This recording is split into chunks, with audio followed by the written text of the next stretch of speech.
Displacement reaction, एक second के लिए पॉज करना बच्चे।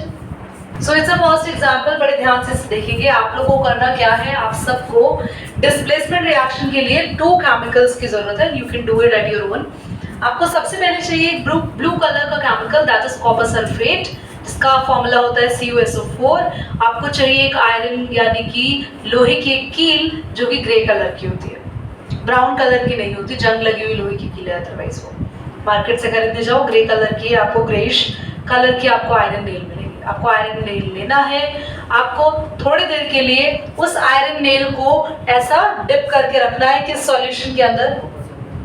सॉल्यूशन हमारा ब्लू कलर का होगा। थोड़ी देर ही रखने के बाद आपको कुछ हीट नहीं करना, कुछ नहीं करना, हम नोटिस करेंगे आपका जो सॉल्यूशन है वो कौन से कलर का हो जाएगा, ग्रीन। क्यों हो गया, क्योंकि जो आयरन की नेल है इसके सरफेस में बहुत सारे क्या हैं, एक या दो नहीं है, बहुत सारे लाखों से भी ज्यादा आयरन एटम्स है। तो कुछ एटम्स निकले और सॉल्यूशन किसका था आपका, कुछ एटम्स निकले आयरन के ऊपर की सरफेस से और उन्होंने कॉपर हटाया, कॉपर की जगह खुद बैठ गए। और जहां जहां से आयरन निकला वहां वहां अभी कौन आ गया सरफेस पर, कॉपर रेडिश ब्राउन कलर का होता है। तो आयरन की जो कील है, जो लोहे की कील आपके पास है, आयरन नेल आपके पास है, वो आयरन नेल ग्रे कलर से किस कलर का नजर आएगा, रेडिश ब्राउन। और आपका जो सॉल्यूशन था जो कि कॉपर सल्फेट की वजह से किस कलर का था, ब्लू। अभी वो सॉल्यूशन किसका हो गया, क्योंकि सॉल्यूशन से सारे कॉपर की जगह किसने ले ली, आयरन ने। तो आपके पास FeSO4 which is ferrous sulfate, that is green in color। समझ में आया, सो हमारे पास मोल्टन आयरन को प्रिपेयर करने के लिए वी हैव अ रिएक्शन। हमें पिघला हुआ आयरन अगर चाहिए तो दीदी हमें पिघला हुआ आयरन का यूज क्या होगा, there is a lot of use of molten iron ना, वेल्डिंग में यूज करते हैं, चीजों को जॉइंट करने के लिए यूज करते हैं। अभी थोड़ी ना मोल्टन आयरन करके ही तो हम अलग अलग शेप के आयरन के ऑब्जेक्ट बनाते हैं, बना थोड़ी आप थोड़ा वहां से अलमीरा निकली जैसी चाहिए थी, कौन सा शेप लेना, सारी वैरायटी है नीचे अवेलेबल, नो बनाया जाती है ना चीजें। तो मोल्टन आयरन के लिए हम ये रिएक्शन यूज करते हैं। हमें चाहिए फेरिक ऑक्साइड Fe2O3, हम उसमें एल्यूमिनियम डालेंगे, एल्यूमिनियम की ताकत आयरन से ज्यादा होती है। तो एल्यूमिनियम क्या करेगा, आयरन को उसकी जगह से हटा देगा। तो हमें ये मिला एल्यूमिनियम ऑक्साइड, Al ने Fe की जगह ले ली, बट जो Fe अलग हुआ दैट्स इन द मोल्टन, यानी पिघला हुआ आयरन हमें मिला, दैट्स मेल्टेड फॉर्म। समझ में आ गया, पॉज करेंगे।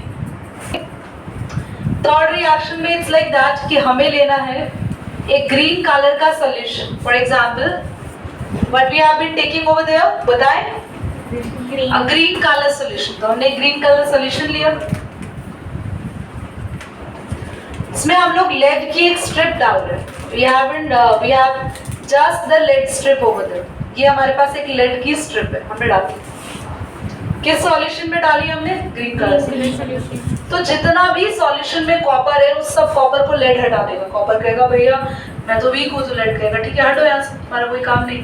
तो कॉपर को कौन हटा देगा, लेड हटा देगा। तो PbCl2 यानी कि जो सॉल्यूशन बनेगा, ये पूरा सॉल्यूशन, ये पूरा का पूरा सॉल्यूशन पहले तुम्हारे पास CuCl2 था, अभी क्या हो रहा है, नाउ योर सॉल्यूशन इज, ये पूरा सॉल्यूशन बन गया है PbCl2। तो जो ये कलर था इसका, that is the green colour, वो चेंज हो गया कलरलेस में। और देखिए स्ट्रिप के साथ क्या होगा, तो ये जो स्ट्रिप थी लेड की आपके पास, ये पहले किस कलर की थी, अब इसकी सरफेस पर कौन डिपॉजिटेड हो जाएगा, कॉपर। तो कॉपर हो जाएगा, तो ये जो स्ट्रिप है वो रेडिश। कुछ ऐसा ही तो एग्जाम्पल था बच्चों भी आयरन नेल लोहे की कील का, सेम एग्जाम्पल ही तो, समझ लो ये आयरन की नेल है, लोहे की कील है जो कि ग्रे कलर की थी, उसके ऊपर कॉपर आ गया तो वो कौन से कलर की हो गई थी। ऐसे ही हमारे पास लेड का एक पेपर है, लेड की स्ट्रिप है जो कि कौन से कलर का था, ब्लूइश ग्रे। उसकी पूरी सरफेस पे ऊपर कॉपर आके बैठ गया। कौन सा कॉपर, जो कहां से निकला, सॉल्यूशन में से। सॉल्यूशन में से कॉपर क्यों निकला, क्योंकि सॉल्यूशन वाले कॉपर को इसकी स्ट्रिप के कुछ एटम ने रिप्लेस कर दिया था। तो दोबारा सुनो, आपने लेड की स्ट्रिप ली, उसमें काफी सारा लेड था, कुछ लेड ने क्या किया, सॉल्यूशन के सारे कॉपर हटा दिया और कॉपर की जगह ले ली, कॉपर से PbCl2 बन गया। तो लेड ने कॉपर की जगह ले ली, जो कॉपर निकला उसने कहा ठीक है भैया मैं लेड के ऊपर बैठ जाऊंगा, तो लेड को पूरा ढक दिया कॉपर ने। तो लेड का कलर जो फिलहाल था वो ब्लूइश ग्रे था, स्ट्रिप का कलर, और वो चेंज होके रेडिश और सॉल्यूशन कैसा हो गया, ग्रीन से कलरलेस। एक सेकंड पॉज करा, तीनों रिएक्शन को बड़े ध्यान से समझेंगे और हमने तीनों ही रिएक्शंस में डबल डिस्प्लेसमेंट को सिखाया है। Double displacement is nothing but एक साथ दो एलिमेंट्स एक दूसरे को क्या कर रहे होते हैं, डिस्प्लेस कर रहे होते हैं। देखिए ध्यान से, NaCl की रिएक्शन होती है AgNO3 के साथ, जैसे ही दोनों को ऐड करोगे ना बच्चों, दोनों ट्रांसपेरेंट है, जैसे ही दोनों को ऐड करोगे आप नोटिस करोगे आपने मिक्स करते ही आपके टेस्ट ट्यूब के अंदर क्या मिलेगा आपको, व्हाइट कलर का ऐसे नीचे पाउडर बैठा हुआ मिलेगा। तो हुआ क्या, जो तुमने सोडियम क्लोराइड डाला उसमें Na ने आके सिल्वर नाइट्राइट के इस सॉल्यूशन को, नाइट्रेट सॉरी, इस सॉल्यूशन में से Ag को रिप्लेस कर दिया। Na ने Ag की जगह ले ली बस, और जो Ag यहाँ पर आया, Ag जो यहाँ था, Na यहाँ पे आया, NaNO3 बाहर, और Na की जगह Ag ने ली, तो जो AgCl है सिल्वर क्लोराइड वो व्हाइट कलर का प्रेसिपिटेट बना रहा है। यहाँ आएंगे BaCl2 है, सोडियम सल्फेट है, तो बेरियम को स्विच किसने कर लिया, सोडियम। बना क्या हमारे पास यहाँ पे, बेरियम सल्फेट। याद रखना बेरियम सल्फेट के ही क्या बनते हैं, व्हाइट, क्योंकि सॉल्ट का कोई पाउडर नहीं बनता यहाँ पे, salt is remain in this solution. Next copper sulphate, ये बेटा ये आपकी जो गैस है ना, ये जनरली सीवेज जहाँ पे पास होता है, सीवर, और सीवेज से जो स्मेल आती है वो ये स्मेल है, H2S, और भी बहुत ज्यादा जगह से रॉटन एग, सड़े हुए जो एग होते हैं उनमें से भी कुछ ऐसी स्मेल आती है। तो दैट सल्फर, अब हाइड्रोजन सल्फाइड गैस होगा क्या, कॉपर यहाँ पे ध्यान से देखना, कॉपर ने क्या किया, सल्फाइड के पास आ गया, वो उसने H2 हटा दिया से, कॉपर ने H को हटा दिया, कॉपर ने कहा मैं आऊंगा सल्फर के साथ, तो कॉपर ने सल्फाइड के साथ यहाँ बॉन्ड बनाया, कंपाउंड बनाया, और किस कलर की PPT बने, ये याद रखना क्योंकि आपके पास एक ही रिएक्शन है कोर्स में जिसमें ब्लैक PPT बन रहे हैं। ओके, तो बस यही तक, और अभी हम शुरू करेंगे रिडॉक्स रिएक्शन। जरा इससे एक स्मार्टर गेम चेंज हो। चलिए ऑक्सीडेशन एंड रिडक्शन रिएक्शन की बात करते हैं। There it is going to be very important reaction. If I talk about oxidation and reduction reactions, तो क्लास ऑक्सीडेशन तो तुम्हें पता है अभी तुम्हारे बॉडी में भी हो रहा है। Can you guess where? Yes, मैंने अभी एक नेम भी लिया था, ऑक्सीडेशन। जब हमने पढ़ा था ना रेस्पिरेशन, तब हमने पढ़ा था, एक नेम लिया था। रेस्पिरेशन होता है सांस लेते हैं, ऑक्सीजन गैस जब अंदर जाती है तो आपके सेल के अंदर जाती है, आपके खाने के साथ रिएक्शन करती है, खाने के साथ जुड़ती है ऑक्सीजन एक्चुअली ना।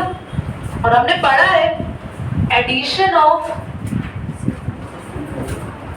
ऑक्सीजन कहीं अगर हो, या रिमूवल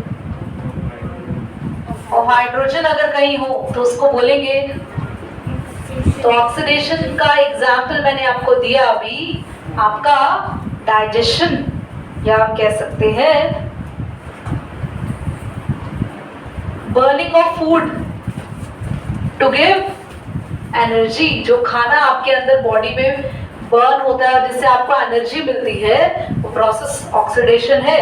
एक और एग्जांपल हम लोग यहाँ पे ले सकते हैं ऑक्सीडेशन का, can you guess? Rusting of iron, absolutely right.